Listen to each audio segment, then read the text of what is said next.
Happy independence day. दर्शकों, आज हम लड़कियों की यानी महिलाओं की स्वतंत्रता के विषय में बात करेंगे कि जैसे आज हमें भारत को स्वतंत्र हुए आज 74 वर्ष पूरे हो गए, लेकिन क्या स्त्रियां आज भी स्वतंत्र हैं? क्या उन्हें उनके अधिकार मिल पाए हैं? क्या माता पिता जो ये दुहाई देते हैं कि वो अपनी बेटियों से बहुत प्यार करते हैं, बहुत हमदर्दी रखते हैं, वो कन्यादान करते हैं, क्या जो है वो आज तक अपनी बच्चियों को न्याय दे पाए हैं? सरकार ने तो कानून बना दिया, सब कुछ बनाया, उन्होंने सही बनाया है कि लड़कियों को भी लड़कों के बराबर अधिकार मिलना चाहिए। उन्होंने दहेज के विरोध में भी कानून बना दिया कि दहेज नहीं लेना है, वो भी ठीक है। लेकिन एक चीज़ यहाँ समझ में नहीं आती है कि हर माता पिता खुद ही अपनी बच्चियों के संग जब अन्याय करते हैं तो कैसे आशा करेंगे कि दूसरा परिवार जिसमें वह जा रही है वो उसके प्रति वफादार होगा। जो बच्ची जन्म आपके घर में लेती है, बड़ी आपके घर में होती है, लेकिन कुछ ही समय बाद विवाह उपरांत उसे ऐसा बेघर कर दिया जाता है कि उसके पास कुछ भी नहीं होता, दूसरे पर डिपेंड हो जाती है जाके कि वहाँ जाएगी, वहाँ उसे सब कुछ मिलेगा।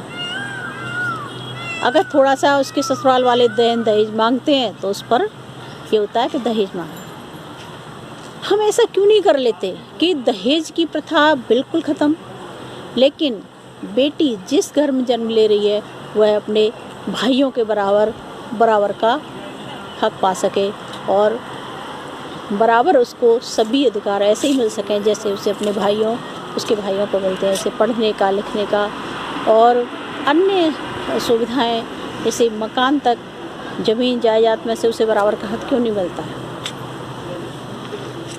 ठीक है, आप उसके ससुराल वालों को मत दीजिए, लेकिन जहाँ तक है उसे तो दीजिए, उसके नाम कीजिए, दहेज मत दीजिए, बिल्कुल पढ़ाइए लिखाइए, कुछ मत दीजिए उसे। और जब आप उसे बराबर के अधिकार देंगे तो कोई भी हस्ती ऐसी नहीं है जो उन्हें झुका सके।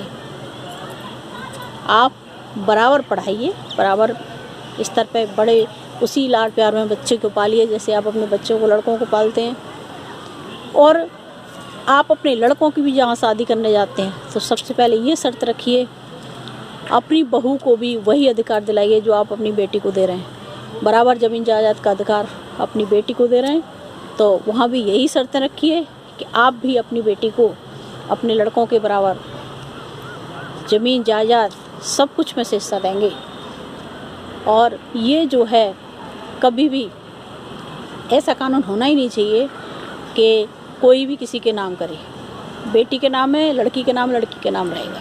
और अगर उसके कोई संतान नहीं है तो एक अलग चीज़ है, तो ससुराल वाले नहीं ले सकते, फिर वो जो है मायके की संपत्ति उसके मायके वाले ले सकते हैं। लेकिन जहाँ पुरुष है तो जो पुरुष की जो संपत्ति होगी वह उसके घर वालों के लिए होगी।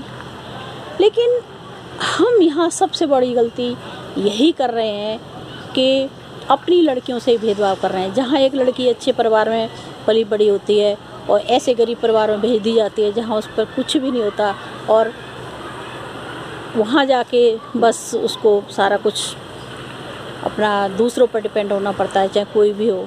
और एक जो बिल्कुल गरीब परिवार से आती है लेकिन उसे सब कुछ मिल जाता है और वही का। और फिर एक चीज़ होती है कि जब उसके पास खुद का होगा तो स्वाभिमान से कह भी पाएगी कि ये मेरे पिता का या मेरा है और उसे बेचने की ज़रूरत नहीं है। वो जब भी आती है आपके पास रह सकती है, उसमें आपकी देखभाल कर सकती है, जैसे आपके लड़के आपकी देखभाल करते हैं लड़कियां भी कर सकती हैं। लेकिन जैसे आप बेघर उसे कर देते हैं तो आप बताइए वो किसके पास आकर आपकी सेवा करेगी? कहाँ रहेगी? रोड पर खड़े होकर आपकी सेवा करेगी।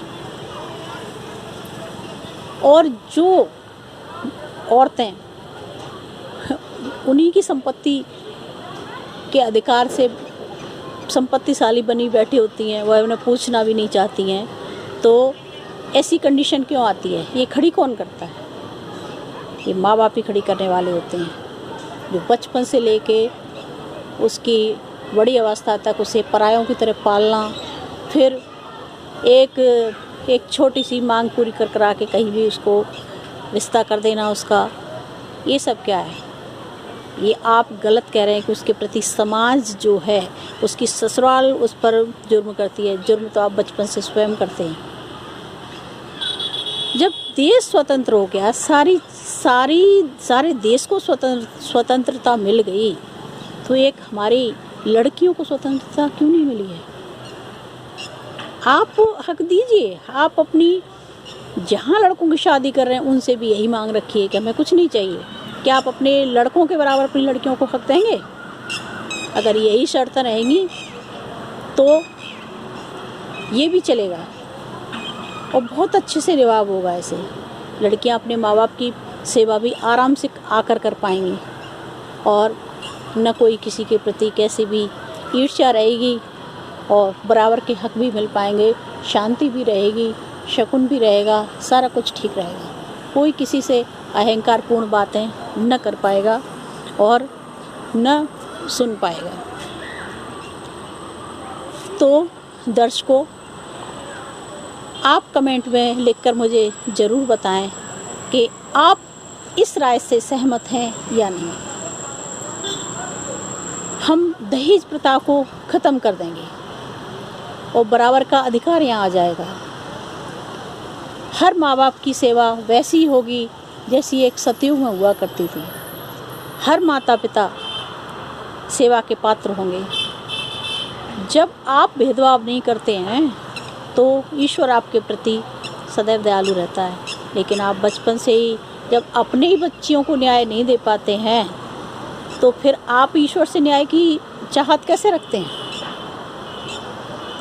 आप जिसके माता पिता हैं, आप उनका हमेशा बचपन से लेके परायों की तरह उसको रखते हैं, फिर आप आशा करते हैं कि जो है आपको ईश्वर जो है बड़ी सारी सुविधाएं, सारी चीज़ें और सारे आराम देंगे, आपके बच्चे सेवा करेंगे, सब कुछ करेंगे। तो आप बराबर का अधिकार कर दीजिए ना। क्यों नहीं होगी आपकी सेवा? जब बेटियां उसी घर में, बेटियों के लिए भी रहने को कुछ स्थान होगा तो वो भी आएंगी, वो भी आपकी सेवा करेंगी। हाँ, लड़की का है तो लड़की करेगा, वो अपनी ससुराल वालों का नाम कभी नहीं करेगी। नहीं, अधिकार भी नहीं होना चाहिए। लेकिन जब कानून बन गए तो आप पीछे क्यों हट रहे हैं? क्यों अपनी बच्चियों का शोषण आप खुद कर रहे हैं? आप क्यों नहीं समझते कि यदि आप किसी को देंगे तो आपको भी तो मिल जाएगा। बस ये है कि हर लड़की, हर महिला शायद इस निर्णय से खुश रह पाएगी। दर्शकों, आपका बहुत बहुत धन्यवाद वीडियो देखने के लिए। कमेंट में अपनी राय ज़रूर लिखें।